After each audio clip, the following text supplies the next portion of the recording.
Hello to all. I'm here with the second video of development biology, that is theory of development biology. First theory, it is preformation theory. It is postulated by scientist Swammerdam. According to this, sperm and ovum contains performed adult or miniature of adult. The scientist who believe that miniature of organism or adult is present in a sperm is known as a spermist, and the scientist who believe that miniature of organism or adult is present in egg is known as ovist.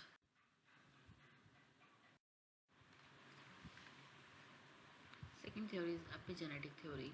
It is postulated by German scientist Caspar Friedrich Wolff.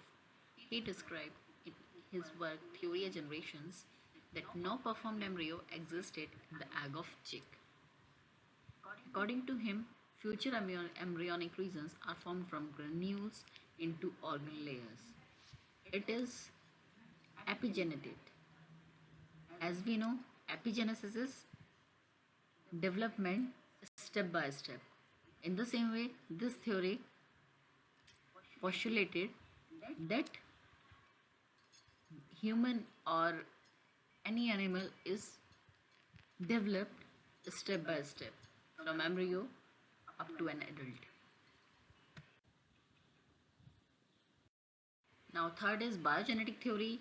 This is proposed by von Baer, the father of modern embryology, in 1828. It is also known as germ layer or Bayer's law. According to this, more general features that are common to all members of a group or animals developed earlier than the specialized features which distinguish the various members of the group. Later on, Muller and Haeckel reinterpret it as biogenetic law or recapitulation theory. It can be called as ontogeny repeats phylogeny. Now, everyone knows what is ontogeny and phylogeny.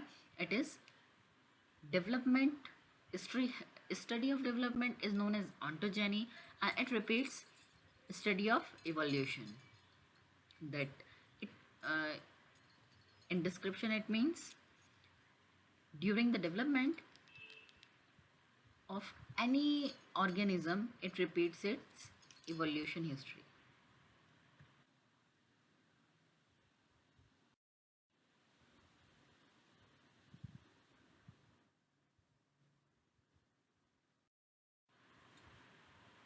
Now, fourth is mosaic theory. It is proposed by W. Rocks in 1888. He performed tests on growth and differentiation.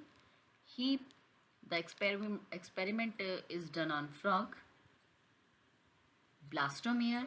He injured the blastomere of frog after first division at two-celled stage. Then it will result into mosaic development. In mosaic development, cell fate equals to cell potency.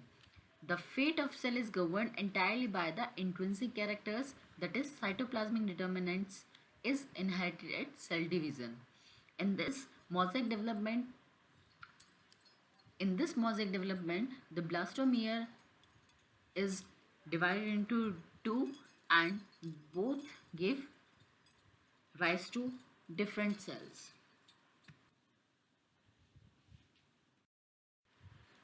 Fifth is regulative theory. It is proposed by Hans Resch, 1891. He performed growth and developmental tests on sea urchins egg, same as rocks. In this experiment, he separates blastomere at again two-celled stage and observed that each half developed into a complete larva. That is, regulative theory is vice versa of mosaic theory. In regulative development, cell potency is regulated by the cell potency is greater than the cell fate. That is, the cell fate of the cell is governed by the interactions with the other cell.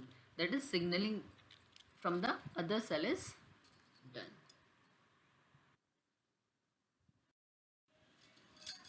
Now, gradient theory. Originally, this theory was given by T. Boveri and was supported by M.C. Child. Child called it as a metabolic axial gradient theory. According to this, the egg has distinct animal and vegetal poles. The cytoplasm of the animal pole divides rapidly, but the rate of cleavage in the vegetal pole is slow. It indicates that the rate of metabolism is more in the animal pole than the vegetal pole, which is called as a metabolic axial gradient.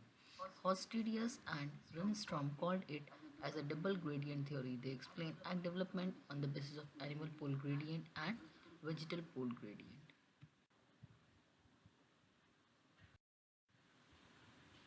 Seventh is Spearman's theory. Spearman observed the interactions between different parts of the developing embryo. He conducted experiments in the formation of eye and neural tube. On the basis of results, he postulated that during development, due to these interactions between different parts of embryo, the parts develop in their proper position and regulate their relative size. Now, he defined organizer. An organizer is defined as a region or group of cells in an embryo that can both induce and pattern adjacent embryonic cells. It is also known as inducer, and its morphogenetic effect is known as induction.